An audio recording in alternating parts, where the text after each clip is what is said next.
বলছি আপনি তো ভাইস চেয়ারম্যান থেকে পদত্যাগ করলেন, কি বলবেন এটা? না, দল করেছিল ভাইস চেয়ারম্যান, দল বলেছে এখান থেকে পদত্যাগ করতে। আমি 11:30টার সময় আমার চেয়ারম্যানকে পদত্যাগ করতে দিয়েছি।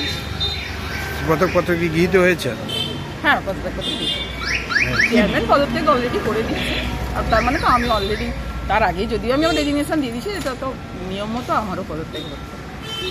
কি বলবেন, কি কাজ বাকি থেকে গেল? আর ভোট কেউ তো কাজ তো একটা গতিশীল ব্যাপার, থাকলে কাজ হবে। এখন কাউন্সিলর আছি, কাউন্সিলর হিসেবে যেটুকু কাজ সেটুকু করব।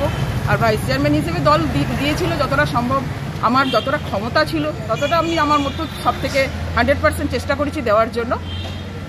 দল সেটা করেছিল, আবার দল বলেছে হয়তো এখন পদত্যাগ করার জন্য, আমরা সেটা করে দিচ্ছি। কি কারণে পদত্যাগ করতে বললো? কি করে বলবো সেটা তো আমার জানা নেই। দল যেটা বলেছে, দলের নির্দেশ মেনে একদিন ভাইস চেয়ারম্যান হয়েছিলাম, দলের নির্দেশ মেনেই আমি আমার পদত্যাগ করতে পাঠিয়েছি।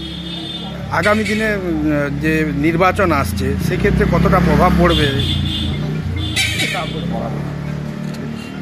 ঠিক আছে।